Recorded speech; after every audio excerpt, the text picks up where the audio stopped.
Bienvenue. Le président de la République, Paul Kagame, a remercié l'émir du Qatar, le cheikh Tamim Ben Hamad Al Thani, pour la visite qu'il a effectuée au Rwanda, ainsi que pour les échanges constructifs qu'ils ont eus. Le chef de l'État a déclaré que le Rwanda apprécie profondément le solide partenariat qu'il entretient avec l'État du Qatar, ainsi que l'amitié particulière qui continue de guider la coopération entre les deux pays. Le président Kagame a réaffirmé leur engagement à consolider les progrès réalisés au cours de cette visite et à promouvoir tout ce qui sert les intérêts des deux nations et de leur population. L'émir du Qatar a également salué les discussions approfondies qu'il a eues avec le président Kagame, soulignant la volonté commune de renforcer et d'exploiter au mieux les opportunités de coopération entre les deux pays. Il a indiqué que le Qatar et le Rwanda entretiennent une relation solide et en pleine expansion, fondée sur une coopération mutuellement bénéfique.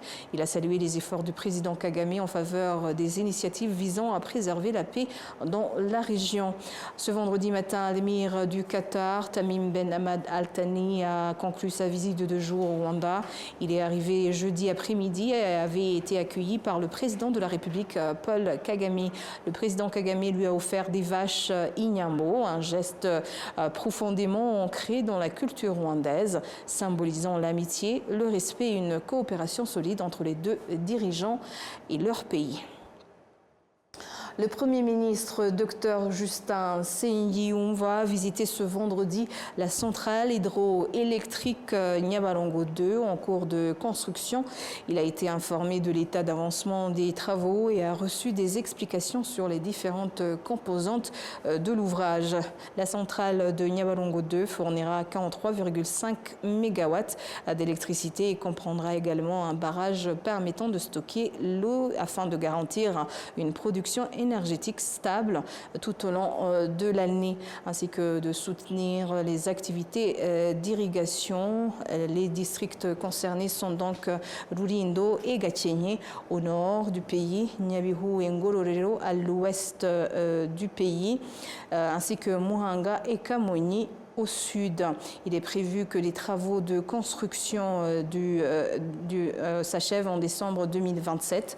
Le site du projet de la centrale hydroélectrique Nyabarongo 2 est situé à 27 km de la ville de Kigali.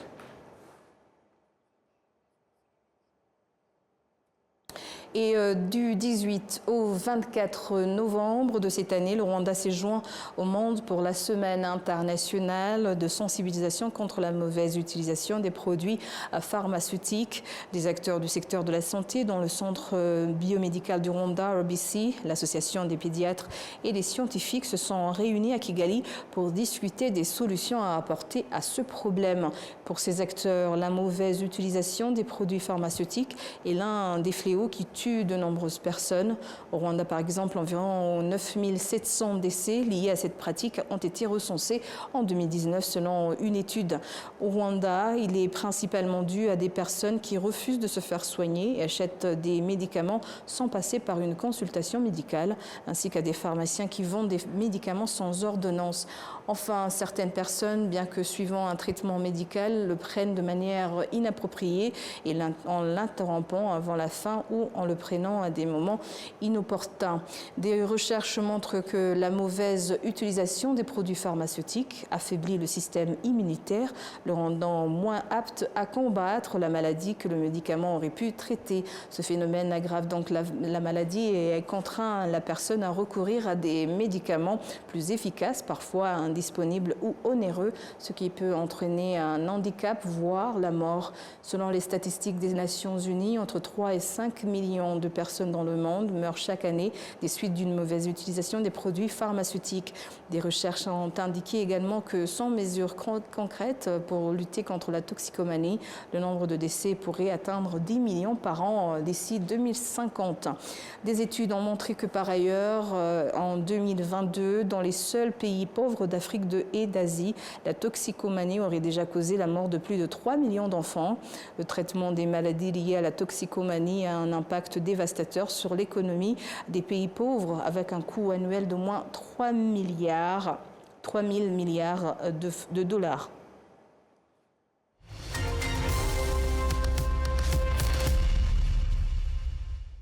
Et à l'occasion de la 46e conférence ministérielle de cette année de la francophonie qui s'est tenue à Kigali, la secrétaire générale de la francophonie, Madame Louise Mushikiwabo, elle nous a accordé un entretien exclusif. Elle revient sur les enjeux majeurs de cette rencontre, les orientations stratégiques de la francophonie ainsi que la place du Rwanda dans cette dynamique. Je vous propose d'écouter cet échange.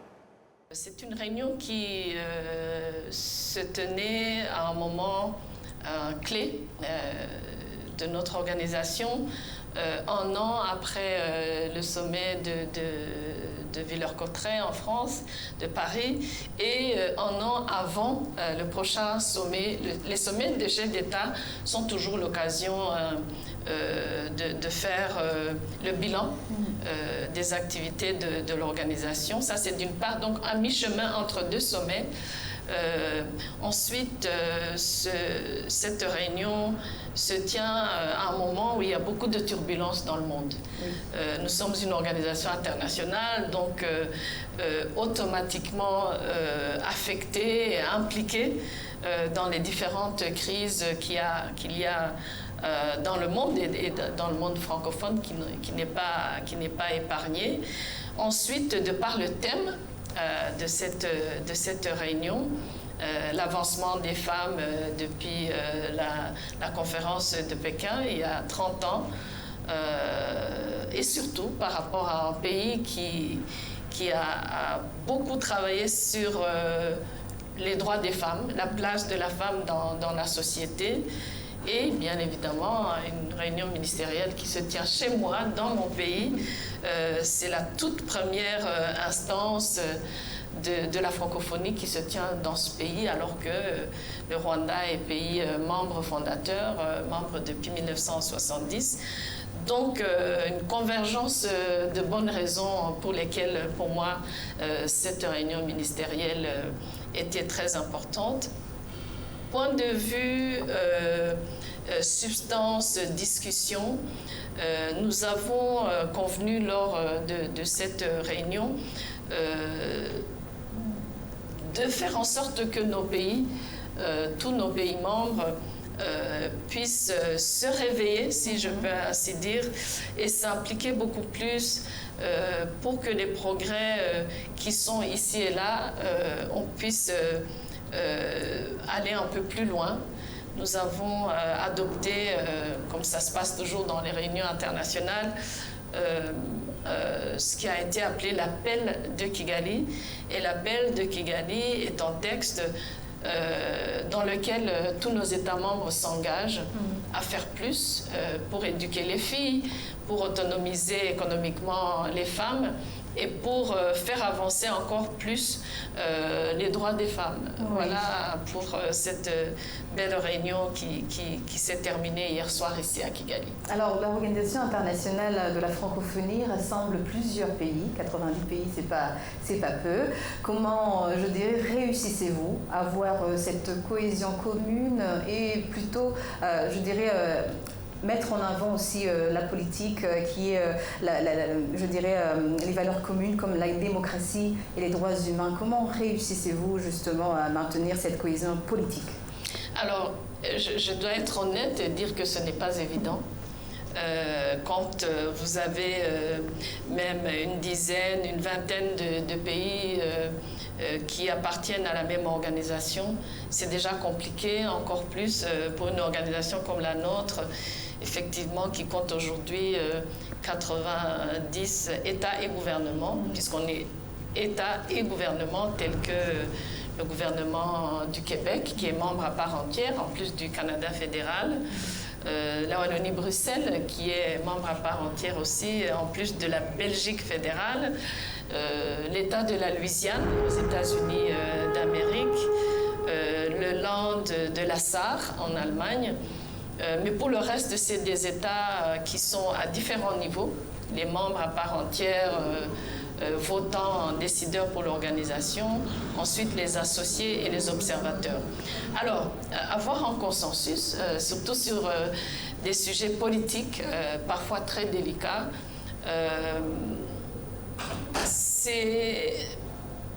en quelque sorte un rappel à nos États qui se sont engagés à travers des protocoles, des textes fondamentaux de l'organisation où les États se sont engagés. Mais nous sommes aussi conscients que sur certains terrains, comme le terrain politique, ce n'est pas de la science exacte. Et il faut donc beaucoup de consultations, beaucoup d'échanges, beaucoup d'écoute, beaucoup de doigté sur le plan diplomatique aussi. Et surtout que nous vivons aujourd'hui une époque où ce qui est démocratie est mise à mal. La démocratie est mise à mal dans plusieurs régions du monde. Mais nous arrivons quand même, malgré ces difficultés qui sont liées, enfin c'est dans l'air du temps, c'est un moment où il y a des alliances qui se font, qui se défont, il y a des rassemblements de groupes d'États qui sont liés à un sujet bien précis. Et donc honnêtement c'est un peu compliqué, mais on arrive quand même pour ce qui est le plus important, pour ce qui est la base, à se mettre d'accord. Bien évidemment, après parfois des discussions très musclées, nous avons eu, comme vous avez pu le suivre, 3 États membres qui ont quitté notre organisation, les 3 pays de l'Alliance des États du Sahel. Bien évidemment, l'OIF n'est que dommage collatéral des difficultés géopolitiques de ces pays. Mais le travail de l'OIF dans le domaine politique est un travail qui vient compléter, qui vient s'ajouter au travail fait par d'autres organisations internationales et surtout par les pays eux-mêmes. Alors aujourd'hui, le monde subit, je dirais, des changements divers. Nous subissons des insécurités un peu partout. Il y a les défis par rapport au changement climatique et l'OIF n'en est pas épargné. Comment, je dirais, parvenez-vous? Comment est-ce que vous adressez ces problèmes? Moi, vous savez, chaque secrétaire général, chaque dirigeant d'institution vient avec sa méthode, sa manière. On reste sur la même vision, les mêmes objectifs, mais chacun vient avec sa manière de gérer les choses.